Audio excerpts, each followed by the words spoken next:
Community medicine വിഭാഗം doctor TS Aneesh കൂടി telephone line ചെയ്തിട്ടുണ്ട്. ഡോക്ടർ അനീഷ്, സി മലയാളം ന്യൂസിലേക്ക് സ്വാഗതം.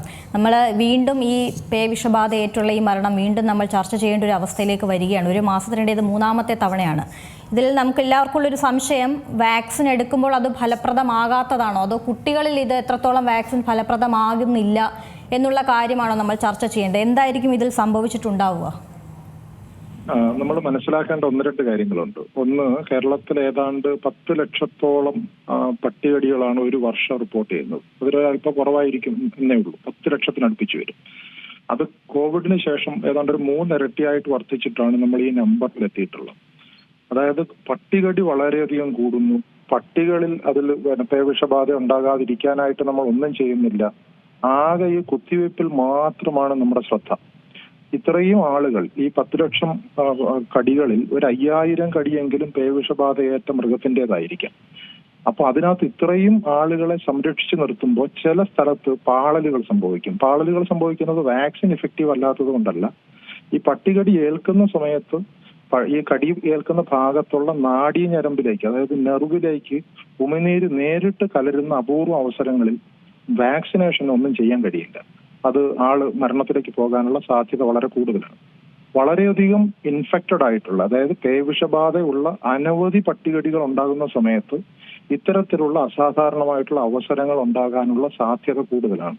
അപ്പൊ അതുകൊണ്ട് ഇങ്ങനെയുള്ള അവസരങ്ങളിലെല്ലാം കേരളത്തിലാണെന്നുണ്ടെങ്കിൽ ഇപ്പോൾ ഇന്ത്യയിൽ തന്നെ ഒരു 10,000-ൽ ചില്ലുവാൻ ആളുകൾ പേവിഷബാധ വന്ന് മരിക്കുമ്പോൾ 25-ൽ താഴെ ആളുകൾ മാത്രമാണ് കേരളത്തിൽ മരിക്കുന്നത്. അതായത് പരമാവധി ആളുകളെ സംരക്ഷിച്ചു നിർത്തിയതിനു ശേഷവും വരുന്ന ഇത്തരം അവസരങ്ങളിൽ ശ്രദ്ധ മുഴുവൻ വാക്സിൻ എന്നതിലേക്ക് പോകാതെ തീർച്ചയായിട്ടും മറ്റു മാർഗങ്ങൾ എന്ത്, കഴിഞ്ഞ എത്രയോ വർഷങ്ങളായിട്ട് നമ്മൾ വാക്സിനേഷനെ പറ്റി മാത്രമേ സംസാരിക്കുന്നുള്ളൂ. വാക്സിന് ചെയ്യാൻ കഴിയുന്ന പരമാവധി ജോലി വാക്സിൻ ചെയ്യുന്നുണ്ട്. ഇതിലും കൂടുതൽ ജോലി വാക്സിൻ ചെയ്യാൻ പറ്റില്ല. മറ്റു മാർഗങ്ങളിലൂടെ ശ്രദ്ധിച്ചാൽ മാത്രമേ നമുക്ക് ഇനിയും അപകട സാധ്യതകൾ കുറച്ചുകൊണ്ടുവരാനായിട്ട് കഴിയുള്ളൂ. അതാണ് പ്രധാനമായിട്ടും കാണേണ്ടത്. പിന്നെ റേബീസ് വാക്സിനെ പറ്റിയിട്ട് ഉള്ള ചർച്ചകളൊക്കെ അസ്ഥാനത്താണ്. നമ്മുടെ നാട്ടിൽ ഉപയോഗിക്കുന്ന, പ്രത്യേകിച്ച് സർക്കാർ മേഖലയിൽ ഉപയോഗിക്കുന്ന വാക്സിനുകളെല്ലാം ക്വാളിറ്റി പരിശോധിച്ച ശേഷം കൊണ്ടുവരുന്ന ബാച്ചിലാണ്. പിന്നീട് അതിന് ക്വാളിറ്റി നഷ്ടപ്പെടാനുള്ള സാധ്യത വളരെ കുറവാണ്, ഇല്ലാന്ന് തന്നെ പറയാം. കാരണം റേബീസ് കുഞ്ഞുങ്ങൾക്ക് എടുക്കുന്ന വാക്സിൻ പോലെ കോൾഡ് ചെയിനിൽ പൂർണ്ണമായിട്ടും ഐസ്ലൈൻഡ് റെഫ്രിജറേറ്ററിൽ വെക്കേണ്ട ഒരു വാക്സിനൊന്നുമല്ല. നമ്മുടെ മെഡിക്കൽ സ്റ്റോറുകളിൽ പോലും ഫ്രിഡ്ജുകളിൽ സൂക്ഷിച്ചിരിക്കുന്ന ഒരു വാക്സിനാണ്. എല്ലാ പരിശോധനകളും വാക്സിനകത്ത് നടത്തിയിട്ടുള്ള ഇതുവരെ ഓരോ തവണ ഇത്തരത്തിൽ പ്രശ്നങ്ങൾ ഉണ്ടാകുമ്പോഴും നമ്മൾ വാക്സിൻ പരിശോധിക്കാറുണ്ട്. ആളുകളുടെ രോഗപ്രതിരോധ ശക്തി അളക്കാറുണ്ട്. അതിലൊന്നും തന്നെ ഒരു തവണ പോലും പാളിച്ച കണ്ടുപിടിച്ചിട്ടില്ലെന്നാണ്, ഒരു തവണ പോലും. എന്നിട്ടും വീണ്ടും പ്രശ്നം ഉണ്ടാകുമ്പോൾ പ്രശ്നം വാക്സിൻ്റെതാണ് എന്ന് എന്തുകൊണ്ടാണ് നമ്മൾ ചർച്ച ചെയ്യുന്നത്? എന്തുകൊണ്ടാണ് നമ്മൾ പട്ടികടി കുറയ്ക്കുന്നതിനെ പറ്റി ചർച്ച ചെയ്യാത്തത്? എന്തുകൊണ്ടാണ് നമ്മൾ നായകളുടെ വാക്സിനേഷനെ പറ്റി ചർച്ച ചെയ്യാത്തത്? ഏറ്റവും എളുപ്പം ഇതാണെന്നുള്ളത് കൊണ്ട് ഇതിലൂടെ 100% ഫലപ്രാപ്തി കൈവരിക്കാൻ കഴിയും എന്നാരും വിചാരിക്കേണ്ടെന്നാണ് എനിക്ക് തോന്നുന്നത്. ഡോക്ടർ പറഞ്ഞ കാര്യത്തോട് പൂർണ്ണമായി യോജിക്കുകയാണ്. കാരണം ഇന്നിപ്പോൾ ഈ കൊല്ലത്ത് മരിച്ച ഈ കുട്ടിയുടെ അമ്മയും ഇത്തരത്തിൽ തന്നെയാണ് പ്രതികരിക്കുന്നത്. അവർ കരഞ്ഞുകൊണ്ട് പറയുന്നുണ്ട്, ഭക്ഷണ വേസ്റ്റ് അവിടെ ഇടരുതെന്ന് പറഞ്ഞിട്ടുള്ളതാണ്, പക്ഷെ ആരും കേൾക്കുന്നില്ല. അതുവഴി തന്നെയാണ് ഇത്തരത്തിൽ ഈ പട്ടികൾ പെരുകുന്നത് എന്നുള്ള കാര്യം നമുക്കറിയാം. ഈ പട്ടി കഴിക്കുന്നതും അതുമായി ബന്ധപ്പെട്ട് കുറച്ച് കാലങ്ങളായി തന്നെ നമ്മുടെ കേരളത്തിൽ നിലനിൽക്കുന്നതാണ്. പക്ഷെ അപ്പോഴും ഈ മൃഗസ്നേഹികളൊക്കെ ഉണ്ട്, അവരൊക്കെ ഇതിൽ ഇടപെടുകയും അത്തരത്തിൽ എങ്ങനെയോ ഇതിപ്പോൾ വാക്സിനുമായി ബന്ധപ്പെട്ട മാത്രം നമ്മൾ കോൺസെൻട്രേറ്റ് ചെയ്യുകയാണ്. പക്ഷെ മറ്റൊരു കാര്യമുള്ളത്, ഇതിപ്പോൾ എൻ്റെ ഒരു അറിവിനായി ചോദിക്കുകയാണ്, ഇത് കുട്ടികളിലായാലും ഈ കഴുത്തിന് മുകളിൽ പട്ടിയുടെ കടി ഏൽക്കുമ്പോൾ അത് വാക്സിൻ ഫലപ്രദമാകാൻ ബുദ്ധിമുട്ടുണ്ടാകുന്ന ഒരു സാഹചര്യമുണ്ടോ? അതായത് കഴുത്തിന് മുകളിലാണെങ്കിലും കഴുത്തിന് താഴെയാണെങ്കിലും വാക്സിന്റെ ജോലി ചെയ്യും. അത് ഫലപ്രദമായിട്ട് തന്നെ പ്രവർത്തിക്കും. വാക്സിൻ ഫലപ്രദമാകാതിരിക്കുന്ന ഏറ്റവും പ്രധാനപ്പെട്ട അവസരം ഉമിനീര് നേരിട്ട് നാഡീഞരമ്പിലുമായിട്ട് സമ്പർക്കത്തിൽ വരിക എന്നുള്ളതാണ്.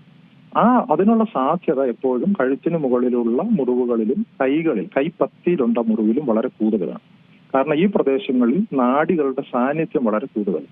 അപ്പൊ അതുകൊണ്ട് തന്നെ ഒരു പട്ടി കടിക്കുന്ന സമയത്ത് ആ പ്രദേശത്തുള്ള ഒരു നാഡിയുമായിട്ട് ഉമിനീര് സമ്പർക്കത്തിൽ വരാനുള്ള സാധ്യത വളരെ കൂടുതലാണ്. മറ്റൊന്ന്, കൊച്ചു കുട്ടികളല്ലാന്നുണ്ടെങ്കിൽ ഒരു നായ ഒരാളുടെ മുഖത്തോ കയ്യിലോ കടിക്കാൻ സാധ്യത കുറവാണ്. കയ്യിൽ കടിക്കാനുള്ള സാധ്യത നായ തള്ളി മാറ്റുന്ന സമയത്താണ്. മുഖത്ത് പൊതുവിൽ നായ കടിക്കാറില്ല. നായ കടിക്കുന്നത് സാധാരണ കാലുകളിലാണ്.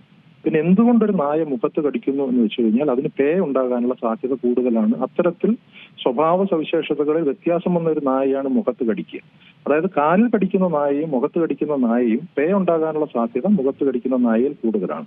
അപ്പൊ അതായത് പേ ഉണ്ടാകാനുള്ള സാധ്യത കൂടുതലാണ്. കടി ഒരു നെർവിലേക്ക്, നാഡിയിലേക്ക് നേരിട്ട് ഏൽക്കാനുള്ള സാധ്യതയും കൂടുതലാണ്. അപ്പൊ അതുകൊണ്ട് തന്നെ കഴുത്തിന് മുകളിലുള്ള മുറിവുകളും കൈപ്പത്തിയിൽ ഉണ്ടാകുന്ന മുറിവുകൾക്കും അപകട സാധ്യത വളരെ കൂടുതലാണ്. വാക്സിൻ 2 സ്ഥലത്തും വർക്ക് ചെയ്യും, പക്ഷെ വാക്സിൻ ഫെയിൽ ചെയ്യാനുള്ള സാധ്യത നാഡികളുടെ സാന്നിധ്യം കാരണം ഈ 2 പ്രദേശത്ത് കൂടുതലാണ്.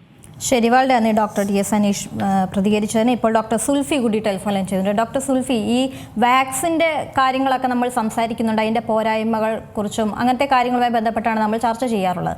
പക്ഷേ ഈ വാക്സിൻ അല്ലാതെ ഈ ഒരു പ്രതിസന്ധിക്ക് ഏത് തരത്തിലാണ് ആരോഗ്യ വകുപ്പിൽ അല്ലെങ്കിൽ ആരോഗ്യ മേഖലയിൽ നിന്നുള്ള ഒരു പ്രതിവിധി എന്ന രീതിയിൽ ഏതെങ്കിലും തരത്തിലേക്ക് നമുക്ക് ചിന്തിക്കാൻ കഴിയുമോ? അല്ലെങ്കിൽ ഈ വാക്സിൻ എടുക്കുക എന്നുള്ളതിലേക്ക് അല്ലാതെ മറ്റേതെങ്കിലും ഒരു മരുന്ന് ഇതുമായി ബന്ധപ്പെട്ടുണ്ടാകാൻ സാധ്യതയുണ്ടോ?